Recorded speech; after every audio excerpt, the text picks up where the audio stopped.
कृष्ण मित्रों, कैसे हैं आप सब मित्रों। आज की कहानी है भाग्य पर। इस कहानी की शुरुआत होती है एक गांव में रहने वाले गरीब सेठ से। जी हाँ, गरीब सेठ। आप सोच रहे होंगे कि सेठ और गरीब दोनों ही विरोधाभासी शब्द हैं, मतलब अलग अलग हैं, एक साथ कैसे हो सकते हैं। यह सब भाग्य का खेल है दोस्तों। हर इंसान के जीवन में कभी उतार कभी चढ़ाव आते हैं। उसी तरह दयाराम सेठ भी किसी ज़माने में बहुत अमीर हुआ करता था और वह खूब दान धर्म और पुण्य भी किया करता था। लेकिन समय पलटा और वह धीरे धीरे अपना भाग्य खोता गया और आखिरकार आज इस हालत में पहुंच गया कि लोग उसे गरीब सेठ के नाम से जानने लगे थे। लेकिन वह कहते हैं ना कि अच्छे कर्मों का फल देर सवेर ही सही पर मिलता ज़रूर है। यदि आप अच्छे कर्म करोगे तो आपको उसका फल अवश्य ही मिलेगा। ऐसा ही कुछ इस गरीब सेठ के साथ भी होने वाला था। जिस गांव में यह सेठ रहा करता था वहां पर एक बार राजा के लोगों ने ऐलान किया कि जिसने भी अच्छे काम किए हैं वह अपने अच्छे काम गिनवा करके राजा से उसके बदले में कोई भी इनाम ले सकता है। तब ऐलान को सेठ की पत्नी ने कहीं सुन लिया था। सेठ की पत्नी जो है वो बहुत खुश हो जाती है इस इनाम को सुन करके, क्योंकि वो तो जानती ही थी कि अपने अच्छे दिनों में सेठ ने बहुत सारे अनगिनत पुण्य किए थे। यह बात जब पत्नी ने सेठ को बताई तो सेठ भी खुश हो गया और बोला कि अगर ऐसा है तो फिर हमें तो बहुत बड़ा इनाम मिलना चाहिए, क्योंकि अच्छे कर्मों की सूची बहुत बड़ी है। अगले दिन सेठ जो है वो सुबह सुबह उठता है और 4 रोटियां बांध करके राजा के महल की तरफ चल पड़ा था। सेठ के घर से राजा का महल जो है वो बहुत दूर था। सफ़र बहुत लंबा था। आधे रास्ते में पहुंचने के बाद सेठ काफ़ी थक गया था। सेठ एक पेड़ की छांव में नीचे बैठ करके आराम करने लगा और वहाँ पर अपने साथ लाई रोटियां खाने की सोचने लगा, क्योंकि अब उसे बहुत भूख लग चुकी थी। सेठ खाने की सोच ही रहा था कि तभी वहाँ पर उसके सामने गाय आ जाती है और उसके 2 बछड़े होते हैं गाय के साथ में। तब सेठ के हाथों में रोटियां देख करके गाय और उसके बछड़े उसके सामने ही आकर के खड़े हो जाते हैं।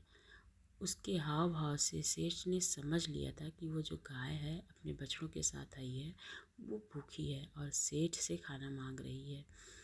अपने अच्छे दिनों में सेठ के पास काफ़ी गायें थी, इसलिए गायों का जो व्यवहार था वो सेठ को समझ में अच्छे से समझ आ जाता था।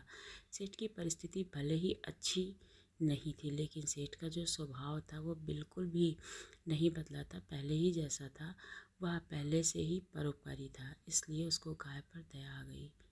क्योंकि जो लोग दान धर्म करते हैं उनके पास पैसा रह जाए ना रह जाए, किसी की अंदर जो भावना होती है वो कभी भी पैसे से नहीं बदलती है। इसीलिए सेठ की भी भावना नहीं बदली थी और उसने अपने साथ बांध कर लाई हुई रोटियों में से 2 रोटी गाय को खिला दी।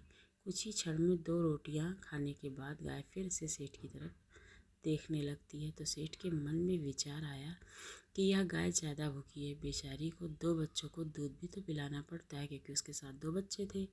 इन 2 रोटियों से उसका क्या होगा। सेठ ने उसके पास बची बाकी की जो 2 रोटियां थी वो भी गाय को खिला दी। पास वाले तालाब से फिर पानी पी करके सेठ अपने सफ़र में आगे बढ़ गया।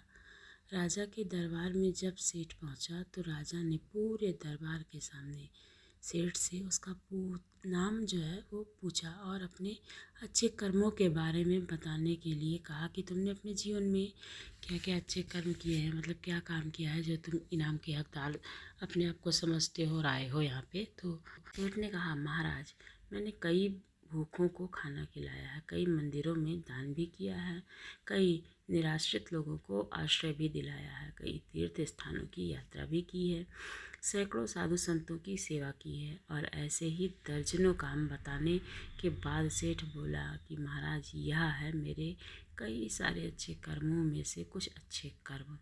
इनके बदले में आप जो भी इनाम देना चाहे वो हमें दे सकते हैं। तब थोड़ी देर सोचने के बाद जो है वो राजा बोला, अगर तुम्हारे कुछ अच्छे कर्म हैं तो वह बताओ, क्योंकि अब तक तुमने जो बताया है उन्हें मैं अच्छे कर्मों की श्रेणी में नहीं गिनता हूँ। सेठ को राजा की बात सुन करके बहुत ही आश्चर्य होता है। सेठ ने राजा को हाथ जोड़ करके कहा, अगर आपको मेरे बताए यह कर्म अच्छे कर्म नहीं लगते या पूर्ण कर्म नहीं लगते तो मेरा बाकी के कर्मों का उल्लेख करना फिजूल है। आप मुझे इजाज़त दीजिए, मैं वापस जाता हूँ। सेठ दरबार छोड़ करके जाने लगता है। तब राजा के दरबारियों में से एक ने राजा के पास आकर के कुछ उसके कान में कहा, जिसे सुनने के बाद राजा ने सेठ को वापस दरबार में बुला लिया। राजा बोला, तुमने अपने आज किए हुए अच्छे कर्म के बारे में तो कुछ मुझे बताया ही नहीं।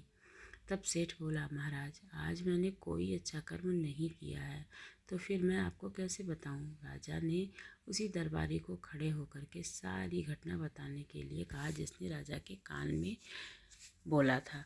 दरबारी खड़ा हुआ और बोला, महाराज जैसे कि मैंने आपको बताया कि मैं उसी गांव में रहता हूँ जहाँ पर यह सेठ आराम करने के लिए बैठा था, जहाँ पर मैंने देखा कि वह कैसे अपना सारा खाना पास में आई हुई गाय को खिला दिया, क्योंकि वो गाय भूखी थी और उसके साथ 2 बच्चे थे। खुद बिना खाना खाए और बिना पानी पिए भूखे ही वहाँ से चले आए थे आपके पास।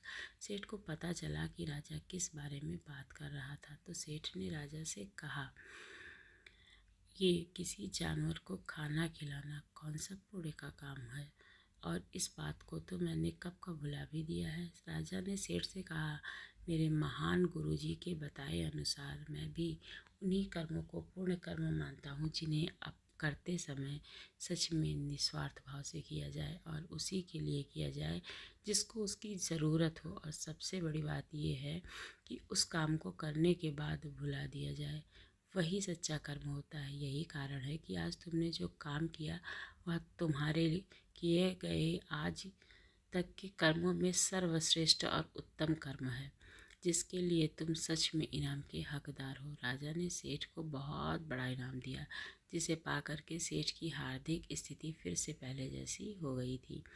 सेठ और सेठानी ने अब अपना पूरा जीवन निस्वार्थ भाव से अच्छे कर्मों के साथ में सेवा करने में लोगों की लगा दिया। कहते हैं कि दान और अच्छे कर्म एक हाथ से करो और दूसरे हाथ को भी पता नहीं चलना चाहिए, लेकिन आजकल होता बहुत विपरीत है।